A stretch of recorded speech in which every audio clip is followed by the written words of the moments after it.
Hello student, welcome to the Saffron classes. I am Mohammad Saif. I have graduated from KNIT Sultanpur. तो बच्चों मैं physics पढ़ाता हूँ और आपको फ़िज़िक्स के बारे में यहाँ से डिस्कस करेंगे हम, और जो लेक्चर्स आएंगे वो फ़िज़िक्स के वो मेरे ही होंगे।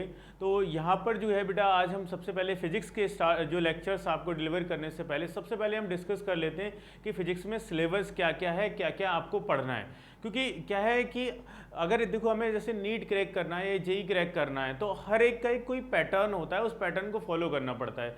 आप यूनिवर्स में कोई भी लॉ देखोगे तो वो एक पैटर्न को फॉलो करता है। अगर आप उस पैटर्न को फॉलो करते हो तो आप उस लॉ को फाइंड आउट कर सकते हो। फॉर एग्जाम्पल जैसे एक मान लीजिए सपोज करो एक लॉक है आपके पास, तो लॉक को खोलने के लिए एक पर्टिकुलर पैटर्न की की होती है। अगर आप उस पैटर्न की की को ही उस लॉक के अंदर इंसर्ट कराते हो तभी वो लॉक ओपन होता है। अदरवाइज आप कोई दूसरी भी जो की है आप उनको इंसर्ट कराते रहिए तो वो जो है आपकी वो लॉक ओपन नहीं होता है। तो उसी लिए जैसे एक आपको नीट क्रैक करना है तो उसके लिए आपको एक पर्टिकुलर पैटर्न को फॉलो करना पड़ेगा, और अगर आप इस पैटर्न को फॉलो करेंगे तो डेफिनेटली आप अच्छी रैंक गेन कर सकते हैं। तो सबसे पहले देखो स्टार्ट करने से पहले जो मैं आपको वीडियो लेक्चर्स दूंगा फिजिक्स के, उसको स्टार्ट करने से पहले सबसे पहले हमें ये जानना जरूरी है कि किस चैप्टर का कितना वेटेज है नीट के अंदर, है ना, किस चैप्टर से कितने क्वेश्चंस आते हैं। अगर हमारे माइंड में ये पहले से सेट होगा कि हमारे में कौन सा ज़्यादा स्कोरिंग वाला चैप्टर है, कौन सी यूनिट से ज़्यादा क्वेश्चंस आते हैं, अगर हमारे पास ये पहले से प्रिपेयर्ड होगा प्लान तो हम उस चैप्टर पे जिसको ज़्यादा स्कोरिंग है उसको अच्छे से फोकस कर पाएंगे। और ये देख लेते हैं कौन कौन से चैप्टर्स जो हैं वो इंटरलिंक हैं, कैसे कैसे हम स्टडी को जो है और अच्छे से जो है स्कोरिंग कर सकते हैं। तो फिलहाल मैं ज़्यादा टाइम नहीं लेते हुए सीधे सीधे आपको बता देता हूँ। स्टार्ट करते हैं कि जैसे हमारे पास नीट के अंदर 11th का भी पोर्शन आता है और 12th का भी पोर्शन आता है। तो 11th में कौन कौन से चैप्टर्स हैं, कितने कितने क्वेश्चंस हैं, या 12th में कितने चैप्टर्स हैं, कितने क्वेश्चंस हैं, वो सारी चीज़ें हम डिस्कस कर लेते हैं। ओके, तो पहले तो मैं आपको यही डिस्कशन कर लेता हूँ ओवरऑल कि 11th में कितने चैप्टर्स हैं और 12th में कितने चैप्टर हैं, कितने क्वेश्चन 11th से आते हैं, कितने क्वेश्चन 12th से आते हैं। तो इसके लिए देखो हमारे पास, अगर मैं सबसे पहले बात करूं यहाँ पर, ये 11th के अंदर जो है, 11th के अंदर यहाँ पर मैं बात करूं, ये थोड़ा सा ही हो गया, इसको मिटा देते हैं। ओके ठीक है। तो 11th के अंदर अगर मैं बात करूं बेटा, यहाँ पर हमारे पास मैकेनिक्स से, मतलब मैकेनिक्स से 15 क्वेश्चंस आते हैं। यहाँ पर मैकेनिक्स से कितने क्वेश्चन आते हैं बेटा? 15 क्वेश्चंस आते हैं। आपको लग रहा होगा देखो 11th में सबसे ज़्यादा, अब पूरे जितने भी यूनिट्स हैं आपके पास 11th में और 12th में मिला के सबसे ज़्यादा जो पोर्शन है वो मैकेनिक्स कवर करता है। और मैकेनिक्स के बारे में ये भी जान लीजिए कि पूरी फिजिक्स जो है वो मैकेनिक्स पे डिपेंड करती है। अगर आपने मैकेनिक्स नहीं पढ़ी है, आप सोचो कि आप फिजिक्स पढ़ लें बाकी, तो वो समझना ऐसा समझ लो इम्पॉसिबल है। और ये अगर आपने मैकेनिक्स पढ़ ली तो बाकी की फिजिक्स जो है वो बहुत आसान हो जाएगी। ये भी माना जाता है कि जो मैकेनिक्स है वो सबसे ज़्यादा टफ चैप्टर है, टफ वाला पोर्शन है ये आपका, और वो स्टार्टिंग में दिया हुआ होता है। तो अगर आप जो है स्टार्टिंग में बच्चे क्या करते हैं कि मैकेनिक्स स्टार्ट होती है तो फिर उनको थोड़ा सा उससे डरने लगता है और फिर वो फिजिक्स से दूर हो जाते हैं। लेकिन आप थोड़ा सा पैसेंस रखिएगा, मैकेनिक्स को आप अच्छे से पढ़ लेंगे तो डेफिनेटली आपको बाकी की जो फिजिक्स बचेगी वो बहुत ही आसान नज़र आएगी। तो यहाँ पर जो है, यहाँ पर मैं बात करूँगा मैकेनिक्स में कई सारे चैप्टर्स हैं। मैकेनिक्स में काइनेमेटिक्स है, ठीक है, यूनिट एंड डायमेंशन भी है उसके अंदर, और फोर्स कॉन्सेप्ट भी है जिसे लॉज ऑफ मोशन भी बोलते हैं। तो उनसे कितने कितने क्वेश्चंस आते हैं।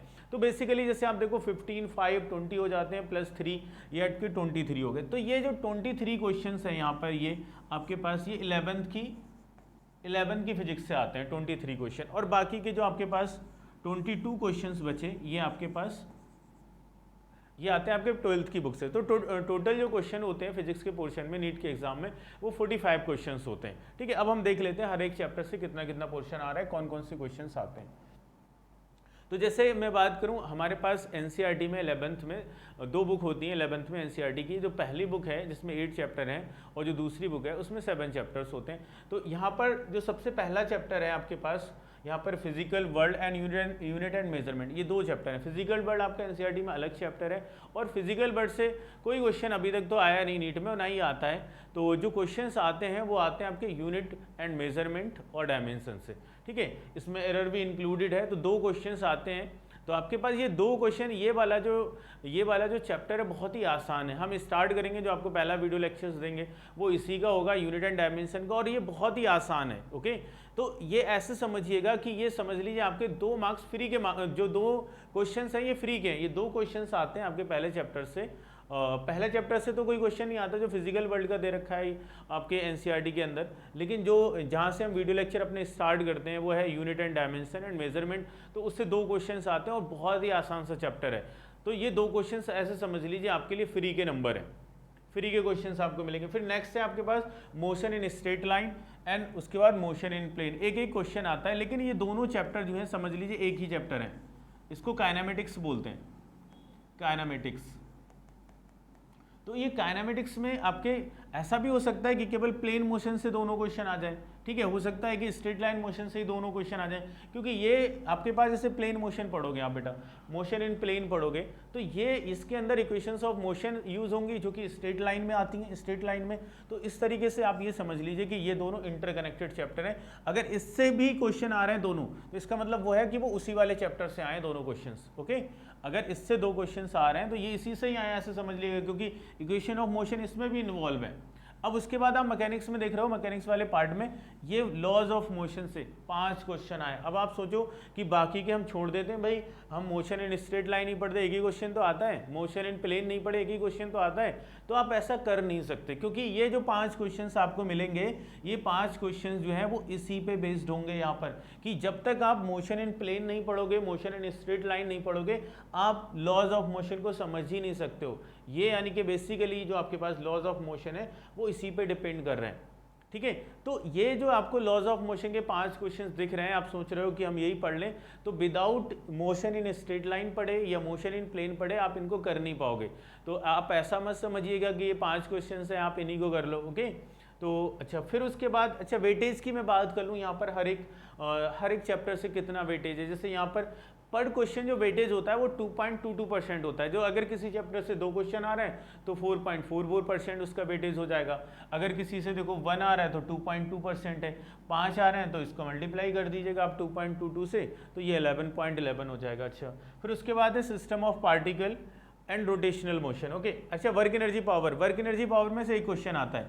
देखो ये अब आप सोच रहे हो कि वर्क एनर्जी वाला चैप्टर हम ना पढ़ें और 1 नंबर का ही तो आता, एक ही क्वेश्चन तो आता है उसमें से। तो बेटा आपने इतनी मेहनत कर ली है, लॉज ऑफ मोशन तो पढ़ लिए, और उसमें उसी चीज़ का एप्लीकेशन है वर्क एनर्जी में। जैसे वर्क होगा फोर्स इनटू डिस्प्लेसमेंट, आप फोर्स पढ़ चुके हो, डिस्प्लेसमेंट निकालना आपको आता है। इसमें laws of motion in plane में आप वेक्टर पढ़ोगे, ओके। तो वो चीज़ें आप पढ़ चुके हो, यानी कि आप इसको अगर रीड कर लोगे सही से तब आपको ये क्वेश्चन मिल जाएगा। सिंपल सा एनर्जी कंजर्वेशन पे बेस्ड आ जाता है ये क्वेश्चन। तो ऐसा नहीं है कि आप ये वर्क एनर्जी वाला चैप्टर छोड़ोगे, ये बहुत आसान लगेगा अगर आपने इससे पहले का पोर्शन कवर कर लिया है। अब फिर देखो हम बात करते हैं नेक्स्ट वाला, सिस्टम ऑफ पार्टिकल। तो सिस्टम ऑफ पार्टिकल ये जो है रोटेशनल मोशन, ये मैकेनिक्स का सबसे ज़्यादा टफ पोर्शन माना जाता है, और ये आसान भी है और टफ भी है, लेकिन ऐसा समझा जाता है इसमें। लेकिन क्या है, इसमें 3 क्वेश्चन आ रहे हैं आपके पास। अगर इसको जो इससे पहले जो मोशन पढ़ा है वो आपका ट्रांसलेशन मोशन कहलाता है। जैसे अब कोई भी पार्टिकल एक पॉइंट से दूसरे पॉइंट पे डिस्प्लेस हो गया। रोटेशनल मोशन में क्या होता है, ऑब्जेक्ट जो है वो रोटेट करता है। तो यहाँ पर जो है जो आपके पास system of particle and rotational motion है, ये analogous to the translation motion होता है। तो अगर आपने इसमें जो इक्वेशंस आती हैं, जो भी आपके इसमें लॉज हैं, अगर आप उनको भूल जाते हो, जो फॉर्मूलेज हैं उनको आपको याद नहीं रहते, तो वो फॉर्मूले सीधे सीधे आप ट्रांसलेशन मोशन से, है ना, एनालॉगस जो होते हैं, तो आप ट्रांसलेशन मोशन का यूज करके उन फॉर्मूले को फाइंड आउट कर सकते हो। कैसे, जैसे फॉर एग्जांपल आप यहाँ पर जो यूज होता है न्यूटन सेकंड लॉ, आपने पढ़ा होगा बेटा, जो 11th वाले बच्चे हैं अभी आए हो, तुम लोगों को न्यूटन लॉ तो आपने पढ़ा ही होगा 9th क्लास के अंदर। तो बेटा क्या होता है, F is equal to M A होता है। अब ये F equal to M A है बेटा, है ना। तो यहाँ पर रोटेशनल मोशन में टॉर्क का फॉर्मूला होता है बेटा, टॉर्क इज इक्वल टू होता है आपके पास I, यानी कि moment of inertia into alpha angular acceleration, okay.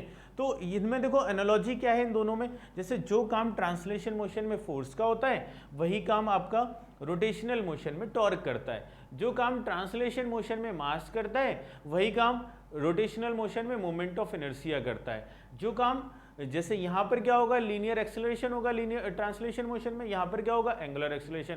ऐसे ही वहाँ पर क्या होगा बेटा, एंगुलर, यहाँ पर एंगुलर वेलोसिटी होगी तो वहाँ लीनियर वेलोसिटी होगी, ओके, वहाँ पर डिस्प्लेसमेंट होता है, यहाँ पर एंगुलर डिस्प्लेसमेंट होता है, तो वो सारी चीज़ें एक दूसरे से एनालॉगस हैं। तो जो फॉर्मूलेज आप इसके याद रखना है वो आप उससे कंपेयर करके निकाल सकते हो। तो ऐसा कोई टफ चैप्टर नहीं है ये वाला, और इससे 3 क्वेश्चन, और एक जैसे मोमेंट ऑफ इनर्शिया निकालने पे एक क्वेश्चन आ ही जाता है हर साल, तो ये बहुत आसान सा चैप्टर है। अगर आप ऊपर वाला पढ़ा है तो ये 3 क्वेश्चन भी आप बहुत आसानी से कर लोगे। अब इसका अच्छा वेटेज 667, अरे इसका तो वेटेज बहुत है बेटा, यहाँ पॉइंट रह गया है बेटा, ओके पॉइंट लगाना, ये 6.67% होगा, ओके यहाँ पर इतना परसेंट। तो क्योंकि 3 क्वेश्चन आ रहा है, हमने बोला था एक में कितना 2.22 का वेटेज है, तो इतना वेटेज हो जाएगा। फिर आपके ग्रेविटेशन बचता है लास्ट वाला चैप्टर, और इसमें 2 क्वेश्चंस आते हैं आपके पास ग्रेविटेशन वाले में। ये भी एक आसान सा चैप्टर है, तो इसको भी आप आसानी से कर सकते हो। तो अब हमें ये तो आइडिया लग गया, देखो हम इसको डिस्कस इसलिए कर रहे हैं, आपको ये एक आइडिया हो जाए कि किस वाले चैप्टर से कितने क्वेश्चन आते हैं, किस चैप्टर का कितना वेटेज है। तो अगर ये चीज़ें हमें पहले से माइंड में सेट होंगी तो हम उस हिसाब से उस चैप्टर पे ज़्यादा फोकस कर सकते हैं जो ज़्यादा स्कोरिंग है। ओके, फिलहाल देखो स्टार्टिंग में तो हमें सभी कुछ पढ़ना है, ये चीज़ें बाद में काम आती हैं कि किस चैप्टर से ज़्यादा स्कोर कर रहा है, तो उसका रिविज़न हम ज़्यादा फोकस करके करेंगे। ओके, फिर बात करते हैं नेक्स्ट जो बुक होती है आपकी 11th में, उसमें देखो क्या क्या है। उस वाले में देखो ये मैकेनिकल प्रॉपर्टी ऑफ सॉलिड है, इसमें एक क्वेश्चन आता है, यहाँ पर एक क्वेश्चन है। ऐसे ही आपके पास मैकेनिकल प्रॉपर्टी ऑफ फ्लूइड है, फ्लूइड मैकेनिक्स भी बोलते हैं बेटा इसको, तो इसमें भी एक क्वेश्चन आता है। और यहाँ पर थर्मल प्रॉपर्टी ऑफ मैटर, इसमें थर्मोडायनेमिक्स भी है। अब जैसे थर्मोडायनेमिक्स है, केटीज है, काइनेटिक थ्योरी ऑफ गैस, ये चैप्टर आसान वाले इजी वाले हैं। और इस वाले चैप्टर में है क्या, जो यहाँ पर है, सॉरी ये थर्मल प्रॉपर्टी में तो आपका हीट ट्रांसफर वगैरह आता है, यहाँ पर मैं बात कर रहा था काइनेटिक थ्योरी में से, केटीजी में से, एंड थर्मोडायनेमिक्स में 2 क्वेश्चन आते हैं। अब ये जो है ये दो क्वेश्चन जो है वो बहुत ही आसान है, क्योंकि ये जो आपके लिए आसान क्यों पढ़ते हैं, ये फ्री के मार्क्स क्यों है, क्योंकि थर्मोडायनेमिक्स का जो चैप्टर है वो आप केमिस्ट्री में भी पढ़ते हो और यहाँ भी पढ़ते हो, तो एक ही चैप्टर को आप 2 बार पढ़ रहे हो, इसलिए ये चीज़ें आसान हो जाती हैं समझने के लिए। ओके, तो ये भी आपके जो 2 क्वेश्चन हैं वो एक तरीके से आपके लिए केमिस्ट्री में पढ़ लिया तब आ जाएंगे, और थोड़ा सा बस इसमें देखना है साइन कन्वेंशन का थोड़ा सा फर्क रहता है, बाकी के दोनों एक ही जैसे हैं। ओके, फिर नेक्स्ट है आपके पास ओसिलेशन और वेव्स। कभी कभी ऐसा होता है कि वेव्स में से ना दे के दोनों क्वेश्चन ओसिलेशन से दे देते हैं, तो ये भी चैप्टर जो है 1-1 मार्क्स के हैं। ये भी आपने अगर थोड़ा सा, वही आपके पास इक्वेशंस आपके दे रखी होंगी इस तरीके से, y = a sin ω t, है ना। इसमें से कभी कभी क्या पूछता है कि पार्टिकल की वेलोसिटी निकाल लीजिए, है ना, किसी इंस्टेंट पर आपसे पार्टिकल की किसी टाइम इंस्टेंट पर जो है वो पार्टिकल की वेलोसिटी वगैरह पूछ लेता है, एक्सेलरेशन पूछ लेता है, मैक्सिमम वेलोसिटी पूछ लेता है, तो वहाँ से भी कभी कभी 1 नंबर मिल जाता है फ्री का। ओके, तो फिलहाल हम स्टार्ट करेंगे तो सारी चीज़ें डिटेल में पढ़ेंगे। तो ये तो था आपका 11th वाला पोर्शन। अब हम देख लेते हैं 12th वाले पोर्शन में क्या क्या आता है। अब जैसे हम स्टार्ट करो, देखो याद करो, जैसे मैंने आपको बताया था, इसमें देखो ये जो था आपके पास यहाँ पर इलेक्ट्रोस्टैटिक एंड करंट इलेक्ट्रिसिटी, इसमें से 9 क्वेश्चंस आते हैं यहाँ पर, और ये मैग्नेटिज्म से 6 क्वेश्चन आते हैं। जैसे इसमें था मैकेनिक्स का जो वेटेज सबसे ज़्यादा था 11th वाली बुक में, इसी तरीके से यहाँ पर जो है आपके पास 12th वाली बुक के अंदर जो सबसे ज़्यादा वेटेज है वो किसका है, इलेक्ट्रोस्टैटिक एंड करंट इलेक्ट्रिसिटी। और ये जो पहली यूनिट है बहुत इंटरेस्टिंग भी है, तो इसीलिए यहाँ पर मज़ा भी आने वाला है पढ़ने में, और ये क्वेश्चन भी इसमें से कितने आते हैं, 9, स्कोरिंग भी रहता है। ओके, फिलहाल देखिए, फिर आगे हम बात कर लेते हैं, हम 12th का डिस्कशन कर लेते हैं।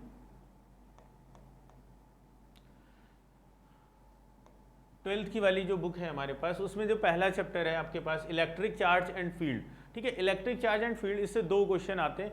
और दूसरा चैप्टर है इलेक्ट्रोस्टैटिक पोटेंशियल एंड कैपेसिटेंस, इसमें से भी 2 क्वेश्चन आते हैं। ये जो आपके पास ये कंबाइंडली ये दोनों चैप्टर हैं, ओके, इसको बोलते हैं इलेक्ट्रोस्टैटिक। ओके, तो इसमें चार्ज जो है रेस्ट पर होता है, तो उससे रिलेटेड जो फिनोमिना हम पढ़ते हैं वो इलेक्ट्रोस्टैटिक के अंतर्गत आते हैं। तो यहाँ पर ये 2-2 क्वेश्चन है बेटा। यहाँ पर जैसे इसमें पहले वाले चैप्टर में चार्ज और कूलाम्स लॉ पे ही पहला चैप्टर है, फिर इलेक्ट्रिक फील्ड है कुछ उसके अंदर इलेक्ट्रिक फील्ड से रिलेटेड, तो ये भी आसान है, ज़्यादा सिलेबस भी नहीं है नीट के अंदर इसका, और आसान भी है। और सिमिलरली आपका इलेक्ट्रिक पोटेंशियल और ये कैपेसिटेंस, ये भी आसान है, और अगर आसान नहीं है तो हम आसान बनाएंगे उसको, ठीक है। तो ये भी 2-2 क्वेश्चंस आते हैं। फिलहाल फिर बात करते हैं करंट इलेक्ट्रिसिटी। तो करंट इलेक्ट्रिसिटी बेटा ये भी एक ही चैप्टर से, देखो ये अगर आप एनसीईआरटी में देखोगे तो एक ही चैप्टर और इससे 3 क्वेश्चन आ रहा है, और ये आसान भी है, ठीक है। करंट इलेक्ट्रिसिटी आपको अगर केबीएल और केसीएल यानी कि Kirchhoff voltage law, Kirchhoff current law अगर आते हैं तो आप इसमें से ये तीनों क्वेश्चंस कर जाएंगे, है ना। एक क्वेश्चन तो इससे मिल जाएगा केबीएल केसीएल से, और एक क्वेश्चन आता है आपके पास जो इलेक्ट्रिकल इंस्ट्रूमेंट होते हैं। तो इलेक्ट्रिकल इंस्ट्रूमेंट जनरली पोटेंशियोमीटर से क्वेश्चन पूछता है। तो जब आप पढ़ोगे ये सारी चीज़ें, अभी आप जो 11th वाले बच्चे हैं उनको ये सारी चीज़ें नहीं समझ आ रही होंगी, जो पोटेंशियोमीटर क्या होता है, ठीक है, या किस तरीके केबीएल केसीएल, लेकिन जो 12th में जो बच्चे अभी हैं वो लोग ये प्रिपरेशन कर रहे हैं तो उनको पता होगा कि पोटेंशियोमीटर क्या होता है, आप केबीएल केसीएल कैसे लगाते हो। तो उनको पता भी है कि ये जो दो क्वेश्चन, एक तो डेफिनेटली केबीएल केसीएल से आ जाता है और एक पोटेंशियोमीटर से जनरली आ जाता है। तो दो क्वेश्चन ये होगा, एक क्वेश्चन और भी और कहीं से आपका रख देता है मिला के दोनों टॉपिक को, या और कई सारी चीज़ें हैं वहाँ से, तो एक क्वेश्चन वहाँ से कवर कर लिया जाता है। तो ये 3 क्वेश्चन जो है ये आसान वाले क्वेश्चन है जो मैं बता रहा हूँ, ठीक है। ये भी है आपके पास, इसके लिए तो ये पूरा कॉन्सेप्ट है, आप पढ़ोगे तो ये 4 क्वेश्चन मिलेंगे ही मिलेंगे। ये जो है एक आसान से आपके 3 क्वेश्चन आपको मिल जाते हैं। फिर नेक्स्ट है जो आपका मूविंग चार्ज एंड मैग्नेटिज्म, इसमें से 2 क्वेश्चन आते हैं, okay. Moving charge and magnetism, तो ये आपने थोड़ा पोर्शन जो है अपने 10th क्लास में भी मैग्नेटिज्म का पढ़ा होगा, ओके। तो वहाँ से कुछ कंपेयर करके वहाँ से कुछ हम स्टार्ट करेंगे, थोड़ा सा बता के आपको कि आप लास्ट क्लासेस में 10th में आपने मैग्नेटिज्म के बारे में कितना पढ़ा है उसके बारे में यहाँ पर पढ़ेंगे। वहाँ पर एक्चुअली बेसिकली न्यूमेरिकल नहीं पढ़ाए जाते, बाकी 10th के क्लास के अंदर मैग्नेटिज्म क्या है, जो थंब रूल है, फ्लेमिंग के लेफ्ट हैंड रूल है, वो सारे बताए जाते हैं, वो कैसे यूज़ होते हैं वो यहाँ पर हम डिस्कस करेंगे। उसके बाद है आपका मैग्नेटिज्म एंड मैटर, ठीक है। इसमें से एक क्वेश्चन आता है, ओके, मैग्नेटिज्म एंड मैटर। तो इसमें अर्थ मैग्नेटिज्म में जनरली, है ना, जो आप निकालते हो इंक्लिनेशन एंगल, है ना, उससे पूछ लेता है जनरली ये क्वेश्चन, तो ये वहाँ से हो जाएगा। और फिर उसके बाद इलेक्ट्रोमैग्नेटिक इंडक्शन। इलेक्ट्रोमैग्नेटिक इंडक्शन बहुत ही आसान सा चैप्टर है, और वैसे लगता ही हमको लेंथी है लेकिन बहुत आसान सा चैप्टर है, और जनरली डायरेक्टली जो मोशनल ईएमएफ है उसी से ही क्वेश्चन आता है इसमें। मोशनल ईएमएफ जब आप पढ़ोगे तो आपको पता लगेगा क्या होता है बेटा मोशनल ईएमएफ। जैसे कोई भी कंडक्टर जब मूव करता है मैग्नेटिक फील्ड में तो उसके अक्रॉस एक पोटेंशियल डिफरेंस क्रिएट हो जाता है। तो डिस्कस करेंगे बेटा डिटेल में, अभी हम सिर्फ आपको मार्क डिस्ट्रीब्यूशन बता रहे हैं कि किस तरीके से किस चैप्टर से कितने क्वेश्चंस आते हैं। फिर ये आपके पास है alternating current, okay. Alternating current से आपके पास ये 1 क्वेश्चन आता है। अच्छा, ये इतना पोर्शन जो है इसका, ये इसको कंबाइंडली मैग्नेटिज्म भी बोलते हैं, ठीक है, मैग्नेटिज्म। इस तरीके से मैग्नेटिज्म, वैसे तो मैग्नेटिज्म यहाँ तक ही है, ठीक है, ये वाले चैप्टर से। ये अल्टरनेटिंग करंट और मैग्नेटिक इंडक्शन अलग है, ठीक है। तो ये चीज़ तो थी आपकी जो फर्स्ट बुक है 12th की। इसके बाद हम नेक्स्ट बुक की बात कर लेते हैं। नेक्स्ट जो इसकी बुक है, इसमें देखो आपके पास ये आपके पास ray optics and optical instrument है और वेव ऑप्टिक्स है। अच्छा, ये वाली जो चीज़ें हैं, जो रे ऑप्टिक्स है और यहाँ पर वेव ऑप्टिक्स है, ये इसका कोई लिंक नहीं है बाकी किसी वाली चीज़ से, तो ये एक तरीके से अपने आप में अलग है। और इसका देखो दोनों को मिला के ये 5 क्वेश्चंस आते हैं आपके पास, ये 5 क्वेश्चंस आते हैं रे ऑप्टिक्स से और यहाँ पर वेव ऑप्टिक्स से। तो ये जो आपके पास है रे ऑप्टिक्स आप पढ़ोगे, पहले देखो रे ऑप्टिक्स में बहुत कुछ आपने 10th में पढ़ा है, रिफ्लेक्शन क्या होता है, रिफ्रैक्शन क्या होता है, वो चीज़ें आपने पढ़ी हैं। वहाँ पर फॉर्मूला, मिरर फॉर्मूला भी पढ़ा है आपने, लेंस फॉर्मूला पढ़ा है। तो उसका कुछ फर्दर, इसका थोड़ा सा फर्दर एप्लीकेशंस क्या हैं और क्वेश्चंस का जो लेवल है वो इंक्रीज़ कर दिया जाता है। उन फॉर्मूलाज का आप वहाँ पर 10th क्लास में प्रूफ नहीं पढ़े हो, यहाँ पर आप उनका प्रूफ पढ़ोगे और कुछ जो क्वेश्चंस का लेवल इंक्रीज हो जाएगा। तो बहुत सारे क्वेश्चन तो बेटा आपको ऐसे मिलेंगे जो आपने वहाँ पर पढ़े हैं 10th क्लास में, तो ये आपको आसान भी लगेगा, ठीक है। और वेव ऑप्टिक्स है इसमें, ठीक है, वेव ऑप्टिक्स यहाँ 2 क्वेश्चंस आ जाते हैं। फिर उसके बाद dual nature end of radiation matter, okay. तो यहाँ पर ये एक क्वेश्चन आता है और जनरली ये डी ब्रॉगली वेवलेंथ से कभी कभी क्वेश्चन दे देते हैं। आसान सा रहता है कि जो आपके पास लाइट का डुअल नेचर है उसके बारे में हम डिस्कस करेंगे इस वाले चैप्टर के अंतर्गत। उसके बाद एटम एंड न्यूक्लिया, अच्छा ये जो है एटम न्यूक्लिया ही है यहाँ पर, और ये इलेक्ट्रॉनिक्स सेमीकंडक्टर एंड डिवाइस है। ये इससे आपके 4 क्वेश्चंस आते हैं, 4 क्वेश्चन। ये कंबाइंडली इसको बोलते हैं मॉडर्न फिजिक्स, मॉडर्न फिजिक्स,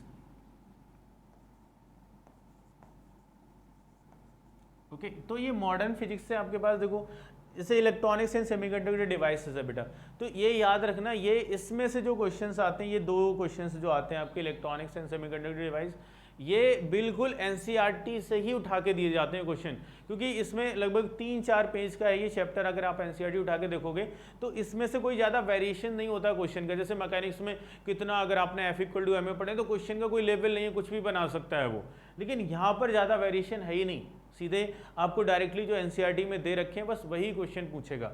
तो ये इस तरीके से अगर आप एक पर्टिकुलर पैटर्न फॉलो करके आप अगर स्टडी करोगे तो आप डेफिनेटली अच्छा स्कोर करने वाले हो, और इसी पैटर्न में आपको यहाँ पर लेक्चर दिए जाएंगे। तो आपको ये सब चीज़ें आज पहले दिन डिस्कस करने का मतलब ये था कि अब नेक्स्ट जो हमारी वीडियो आएगी उसमें आपको फिजिक्स के भी और बाकी जो अदर सब्जेक्ट हैं उनके भी आपको वीडियोस मिलने वाले हैं। तो एक पर्टिकुलर हमें पैटर्न में पढ़ना है ताकि हम अच्छा स्कोर गेन कर सकें। और जो बच्चे 11th में आए हैं अभी उनको ज़्यादा कुछ पता नहीं होता, ठीक है, तो उनके लिए ये बताना ज़रूरी था कि किस चैप्टर में कितना क्वेश्चंस आते हैं नीट के एग्ज़ाम के लिए, ताकि वो अपने माइंड को प्रिपेयर कर सकें क्या हमें पढ़ना है क्या नहीं पढ़ना है। और फिर इसके बाद जो हमारे पास आएगा, एक मिनट, ये तो ये तो था डिस्कशन हमारा इसका कि कौन कौन सा आएगा। फिर बाकी जो भी आगे जो नॉलेज होगी इस चैनल से कि मतलब किस टाइप से वीडियोस आएंगे हमारे, क्या उनका शेड्यूल रहेगा, वो सारी चीज़ें आपको बताते रहेंगे टाइम टू टाइम हमारे यूट्यूब चैनल पे, वो चीज़ें अपडेट करती जाएंगी। तो आप उस चैनल को जो है सेफ्लॉन क्लासेस के नाम से जो यूट्यूब चैनल है उसको सब्सक्राइब कर लीजिए बेटा। थैंक यू, बहुत बहुत धन्यवाद।